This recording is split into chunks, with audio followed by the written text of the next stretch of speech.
Good morning दोस्तों। आज सुबह के 9 बजे हैं। आज हम पढ़ेंगे अगला टॉपिक सौरमंडल। सौरमंडल होता क्या, सबसे पहले यह जानेंगे। सौरमंडल क्या है कि सौरमंडल होता क्या है, सूर्य 8 ग्रह, 8 यानी 8 ग्रह जो सौरमंडल में पाए जाते हैं। सूर्य 8 ग्रह, इन ग्रहों के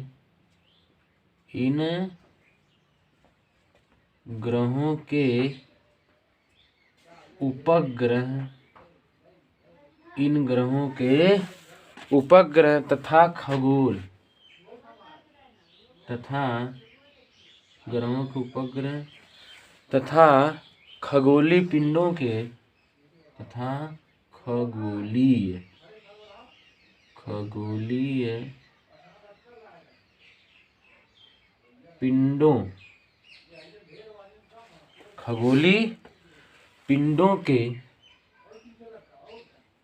सम्मिलित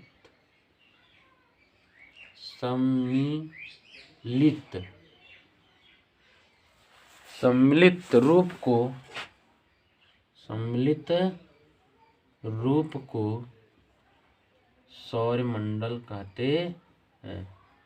सौरमंडल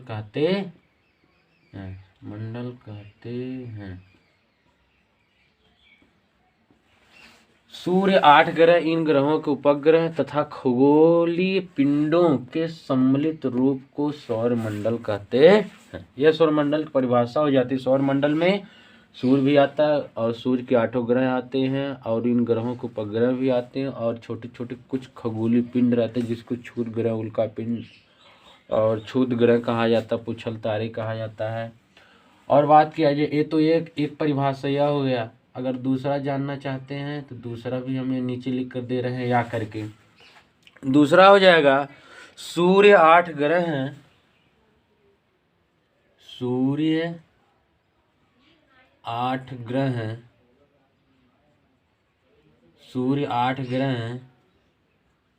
इन ग्रहों के उपग्रह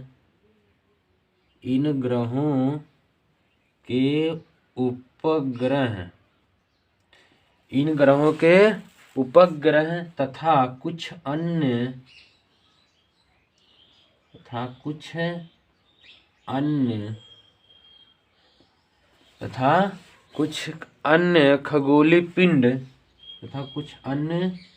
खगोलीय पिंड। बात किया ये जैसे खगोलीय पिंड में कौन कौन से आ सकते हैं, जैसे क्षुद्र ग्रह हो जाएंगे और उसके बाद क्षुद्र ग्रह के बाद पुच्छल तारा हो जाएगा,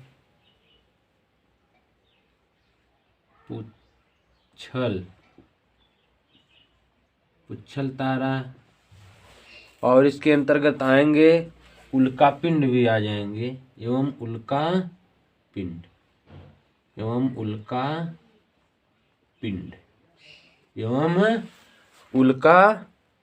मिलकर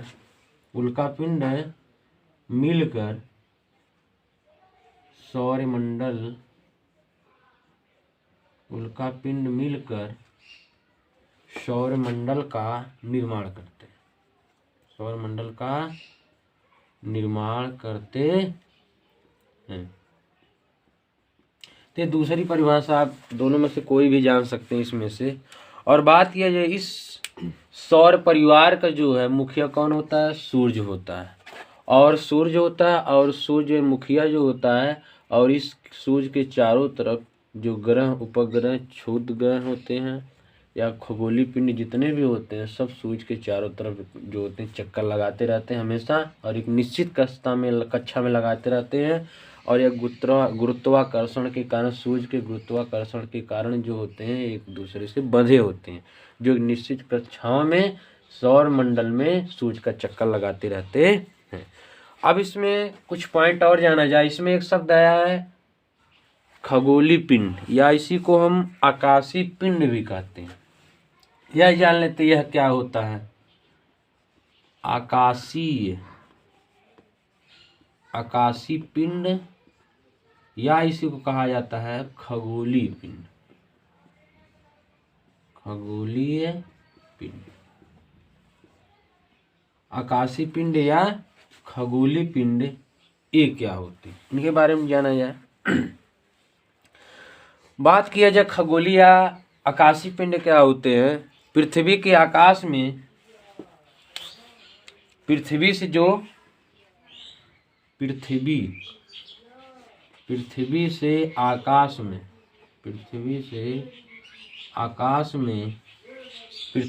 हम देखते हैं ऊपर आकाश में दिखाई देने वाले, आकाश में दिखाई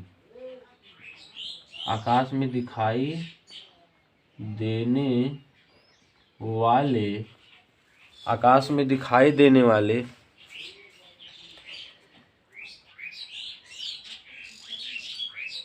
पृथ्वी से जब हम आकाश में देखते हैं तो जो भी आकृतियां आकाश में बनी हुई दिखाई देती हैं सभी क्या होती हैं, आकाशीय पिंड या खगोलीय पिंड होते हैं। अर्थात पृथ्वी से आकाश में दिखाई देने वाले सभी आकृतियां ही खगोलीय या आकाशीय पिंड कहलाते हैं। माने आकाश में पृथ्वी जितनी भी आकृतियां बनी हुई दिखाई देती हैं वह सभी क्या होती हैं, आकाशीय या खगोलीय पिंड होते हैं। बात किया जैसे सूर्य हो जाएगा आपका, सूर्य हो गया, चंद्रमा हो जाएगा, सूर्य चंद्रमा तारे आदि जितने भी आकृतियां आकाश में हमको पृथ्वी से दिखाई देते हैं वह सभी क्या होते हैं, आकाशीय पिंड होते हैं। और बात की जाए तारों के बारे में बात किया जाए।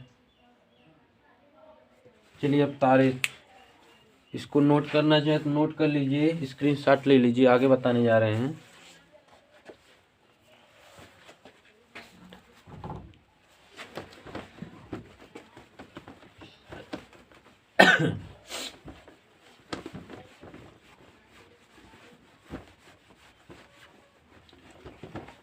अब आते हैं तारे के बारे में कुछ जाना जाए। तारे, स्टार इंग्लिश में कहा जाता है, रात के समय टिमटिमाते हुए दिखाई देते हैं। यह पृथ्वी से बहुत दूर होते हैं जिसके कारण हमें पृथ्वी से छोटे दिखाई देते हैं। बात किया जैसे कुछ एग्जाम्पल समझा जाए, जैसे मान लीजिए यदि कोई पौधा है हमारे पास नज़दीक हो तो बड़ा दिखाई देता है, जैसे जैसे दूरी बढ़ती जाती है वैसे वैसे कोई भी वैसे वह छोटी होती चली जाती है। इसी कारण हमें पृथ्वी से तारे क्या होते हैं, छोटे दिखाई देते हैं, इसी रीजन से, क्योंकि पृथ्वी से अधिक दूरी पर होते हैं, इसलिए यह क्या होते हैं, हमेशा छोटे दिखाई देते हैं। और बात किया जाए तारे जो होते हैं, तारे हमेशा गर्म गैसों से बने होते हैं। तारे जो होते हैं गर्म गैसों से बने होते हैं। तारे जो होते हैं गर्म गैसों से बने होते हैं। और बात किया जाए, यह स्वयं जो होते प्रकाशमान रहते हैं, यह स्वयं प्रकाशमान रहते हैं। बात की जितने भी तारे होते हैं, कुछ तारे ऐसे होते हैं जिनमें अपना प्रकाश होता रहता है, स्वयं का प्रकाश होता है, इसको सूर्य से प्रकाश लेने की जरूरत नहीं होती है। और इसमें कुछ पॉइंट और बताया जाए आपको। बात किया जाए आकाश में अरबों तारे होते हैं। आकाश में जो उपस्थित तारे हमको धरातल से पृथ्वी दिखाई देते हैं और वह अरबों तारे होते हैं। आकाश में अरबों तारे होते हैं, माने आकाश में कई अरबों तारे पाए जाते हैं।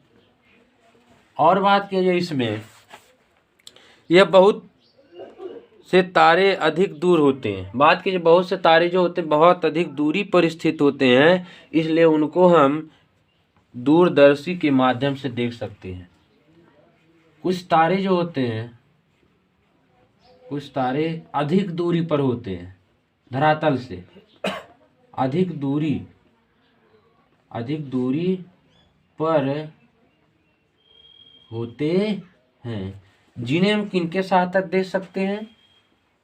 जो धरातल से कुछ तारे ऐसे होते वो जो बहुत अधिक दूरी पर होते हैं, इसलिए हम इन सब को दूरदर्शी के माध्यम से देख पाते हैं।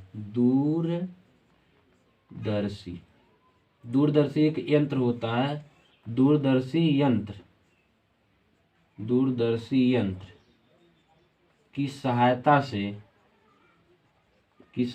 से देख पाते हैं।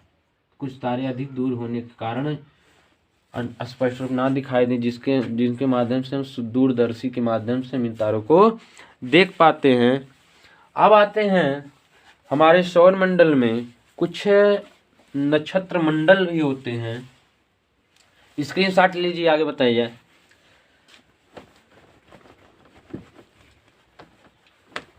हमारे सौर मंडल में कुछ नक्षत्र मंडल भी होते हैं।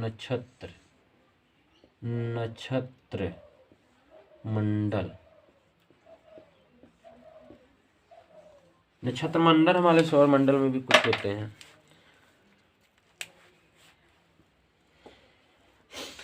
बात कीजिए नक्षत्र मंडलों में,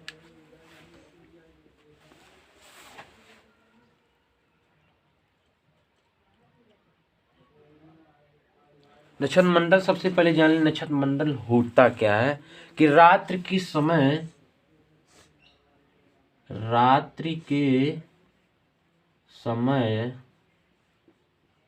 दिखाई देने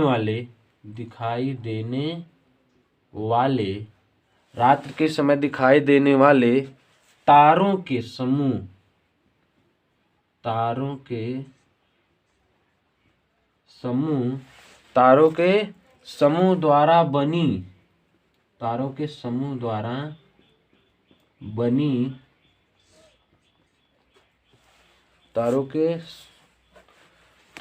समूह द्वारा बनी जो विभिन्न आकृतियां होती हैं, बनी विभिन्न आकृतियों को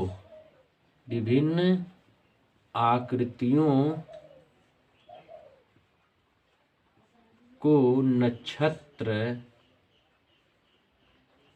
मंडल कहते हैं।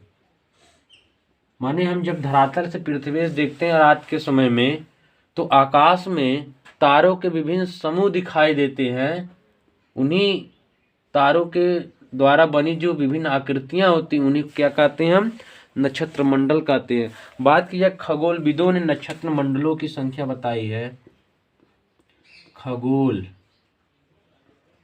खगोलविदों के द्वारा इनकी जो संख्या होती है, नक्षत्र मंडलों की जो संख्या होती है, खगोलविदों ने बताया है 88 होती। कितनी होती है?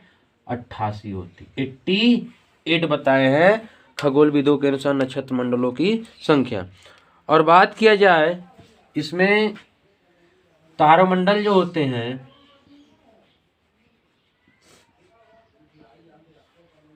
कुछ तारोमंडल की जो नाम है इस प्रकार से है, जैसे ओरियन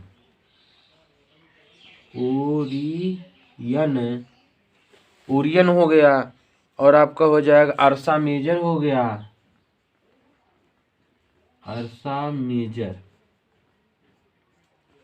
और इसके अंतर्गत आएंगे अर्सा मेजर हो गया, कैनिस मेजर हो गया,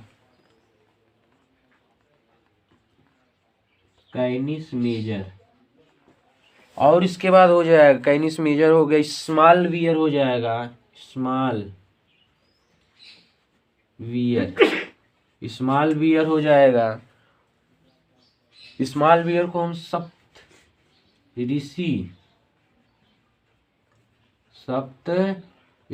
मंडल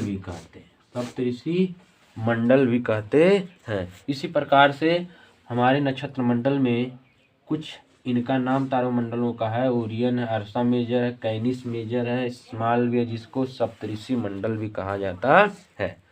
और बात किया इसके अब सप्तऋषि मंडल में बता देंगे कितने तारे होते हैं। और इसके अंतर्गत नक्षत्र मंडलों की इनके अंतर्गत और आ जाएंगे। प्राचीन काल से ही इन्हीं सप्तऋषि मंडल और जो है ध्रुव तारा से लोग उत्तर दिशा का निर्धारण करते थे। प्राचीन काल से ही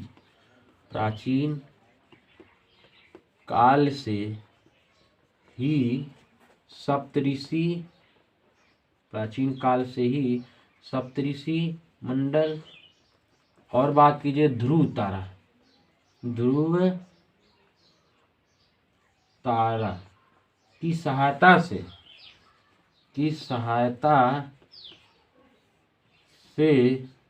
क्या करते थे, दिशा का निर्धारण करते थे। उत्तर दिशा, ध्रुव तारा हमेशा उत्तर दिशा में दिखाई देता है। हमेशा ध्रुव तारा के माध्यम से लोग उत्तर दिशा का निर्धारण करते थे कि ध्रुव तारा उत्तर दिशा में है, इससे पता चलता था कि ये इस दिशा में कौन सी दिशा है, उत्तर दिशा है।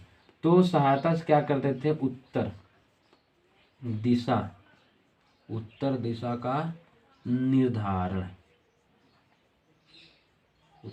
का निर्धारण करते थे। उस समय घड़ी उड़ी नहीं थी, तो इसके माध्यम से लोग करते थे निर्धारण। अभी भी ध्रुव तारा उत्तर दिशा में दिखाई देता है। अब आते हैं इसमें, स्क्रीनशॉट ले लीजिए। अब इसमें एक पॉइंट आपने आपको बताया सप्तऋषि मंडल, इसमें बता दी इसको थोड़ा सा। सप्तऋषि मंडल, सप्त ऋषि मंडल,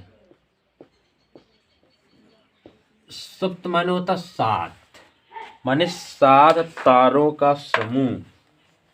जो एक सप्त माने सात होता है, ऋषि ये ऋषियों के नाम पे पड़ा है, जो 7 ऋषियों के नाम पे पड़ा सप्तऋषि मंडल।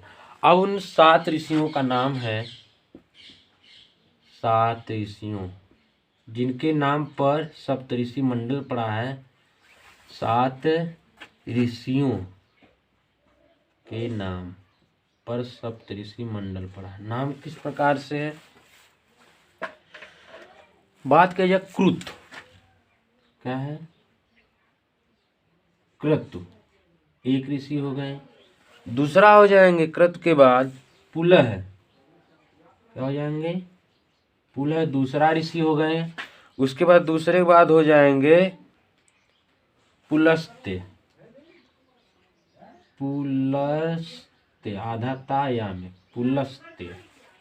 उसके बाद है चौथे हो जाएंगे अत्रि, चौथा है अत्रि। उसके बाद 5वें हैं अंगिरस,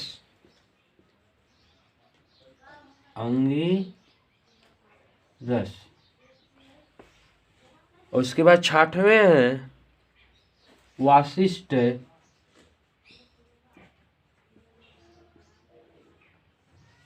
उसके बाद 7वें जो हैं मारीची है। 7वें कौन है, मारीची।